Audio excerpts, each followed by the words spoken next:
Tala flaval whaapoponga momoa tala fau mai le si ufanga le laumoa mo le nei tai au lua 15 Iuni lua whelua 5. E waafe mo na tupu lau whainga o tangata I lunga tolu ta iono 5 tau sanga le maa tutua. E silia mal ta ilua se la wafe ta la tau tupe maua le tau sanga. Ma le isi to tolu sful tolu wafe. E le vao le ta ise la wafe ma le ta ilua se la wafe ta la ala tau tupe maua le tau sanga. Ma o sauno le komesina mo e ua malolo retire. E tala fea ngai le fesilingia pe te tauna mo e tangata ia le supa tangata mātutua New Zealand. O wha maunga ia mai le tusinga I ngol tau sanga luafe lua tolo. Ua pa ule numero tangata ia I tupe maua I le vao le ta ise lau 5 sfulu wafe ta la ma le lua se la wafe ta la mai le tau sanga I luafe sfulu walu.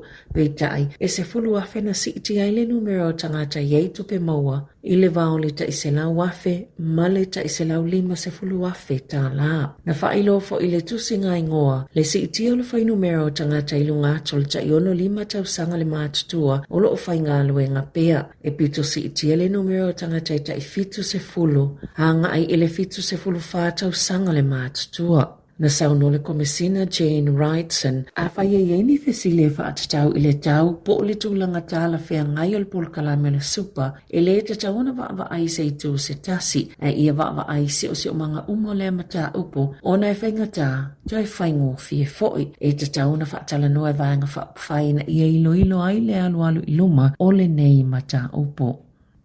E le Italiaina le minista o tupe Nicola Willis le fesoasoani o le malo e wha atupe se vaenga o le swa umo tangata New Zealand ona o le siti o le taua swa o le lalangi I le tula I mai o le taua isa sa ai tō tutonu. O lo o mataituina le lei le minista o tupe le taua le paelo swa u. Mana ia sau noa, petu sama le se fulu sene toi wha opopo I le taua I tutonga le ave ta avale I New Zealand mo le penisini. Sa fesilingia le tamaita I minista. Pe ono ilo le wha atupe le malo se vaenga o tau le suau ina ia wha mama a venga I mo ave ta avale pe awha ia si I pea le tau le suau I le lanulangi. Peitai, ua mautu lava le Italia le minista o tupe e le ise fofuanga I wha mama a venga I le malo I le tau le penisini mo ta avale ona I wha apea o lea ua maua wha maoninga I le lanulangi e whainga ta tele o na tau sisia se tūlanga wha apea. Na wha apa ua le whainga malo a le leipa le lua 5 sene mai le tau le penisini I le lua afe lua. I le taimina mawalunga I le tau le soifuanga ina o oso whaine Lucia le atunu o Ukraine. Na toi wha apopo atu le whai unga Januari lua afe lua tolu au le toi wha umi atu I se tau pa ui le amatanga o Iulai o le nā lava tau sanga. Na whailo ele mata ngalwenga o mata upo le loto I whale I la lato o whai ngalwenga le asoana nafi. Le isi wha se fulu ono ngalwenga o le awaea. Whaatasi ma le isi se fulu whaolo I se tūlanga le mauti no mo le taiminei. Mo o whaati iti eile tele o isi ngalwenga I au whai ngalwenga o lo o tutoe. Ma lama ti eile soifuanga o tangata New Zealand. Pe ona whaalia ele whaala potopotonga o tangata whai ngalwenga le maa lo po le pisa a. Na wha maunia ia suinga I le au whai ngalwenga le asoana nafi. Mai tele ngalwenga o le atu whaatasia. E pe o le manager digital violent extremism. Le o tu whaatasi ma le manager digital messaging and systems e tu sai ma se pepo whaamatalaga le whailau tusi a le associate tangata whaingalwenga le malo Fleur Fitzsimons. Na sauno fu il whailau tusi e matoa mata utia lava ma le tala whea ngai le whaia le pule to atasi one matata se lua ai mai se lava I taimi o lau whaatuptupla ia I lava ngai o inga ma upo tangata mwhaala putuputonga I e langolango ina whainga whaavivesi e au si ai ni o lātou tali tonu ngau o iai. E amatatu le vai sa fona ta si I tau pase se lunga o pasi mano foafi le atonu atoa. Au tamu whai ei pule nganu e whaamaliaina se polo inga le malo ina ia whaapopo le tau e tatonga I lātou mo le whaatinonga o ia au onanga. Sātu si atu le la lao whila wa inga I pule nganu ma pule nga mo wheo inga ma whila wa inga I tu malo. I le whai unga le tau sanga taluai e talo sanga ina I lātou ina ia whaapopo lātou lava si e le whaatupenga o whaasalalaunga whaapisinisi ma le le whaataunga o pe pamalanga ia whewa inga, ai le o le whaalangolango I la fonga po rates, po vai ngā tupe mai le malo, sa whaatala noa I pule ngā nu uta itasi le mata upu, I le NCTA po le whela wa inga New Zealand, ma whaatu langa se si itanga o tau o pāsese, au le itu ina atu I le au whai la fonga, o le asi itia tau pāsese o Waikato, Taranaki, Wellington, Canterbury, ma Invercargill, o le tau o pāsese Northland, o le asi itia mai le amatanga o au kuso.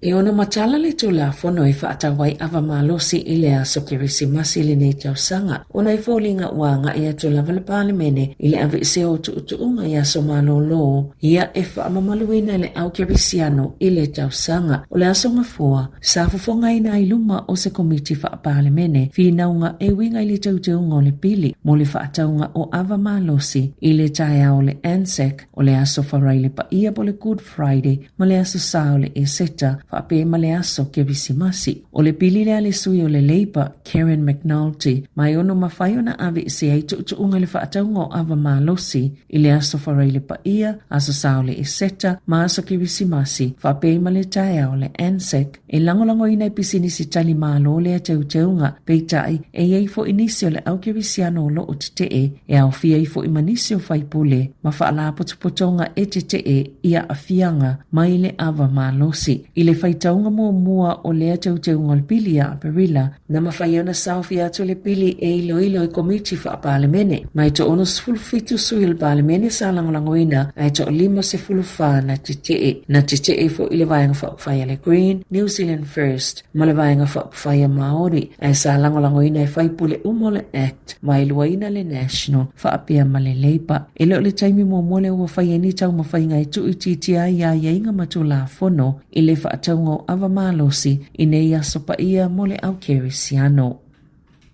E to se mole to 5 sefulu tau si soifua I poto e whai ta o tonga, ma tangata langolanga mo tau singa o ngase I le whale mai Northland I whangarei na te e le aso lua, o nolo whaawau pia whaafina ungai winga I o la tau tatongi, ma le soifua malolo I na New Zealand. Sa whaalia le whaala potonga o tau si soifua New Zealand, o tau si soifua ia ngā lulu e whesosa ni le tāpenanga o tau tonga, whaatasi ma HCAs, mai le tu o tau tonga o ngase, e whiawa wai o na avea la tau taimi e whaatino I le titee, mai tolu titee ta I whai tau la, sa amata mai le fitu le tai ona nafi, e o atu le fitu le afi. Na whaalia Steph Mole, o se tau si soifua I poto tau tonga, o le ofo le na whailo atu le soifua malolo I na New Zealand, e o atu I le tasi le pasene I le nei tau sanga, ma le isi tasi pasene ia a Perila, I le tau sanga a sau, mana I ta ua, I le au ma le tau le soifuanga, ma o le awa ai le toi solo muli o tūlanga tau tupe a tau si soifua, ma tangata e ngā lulue le tau singa o ngase,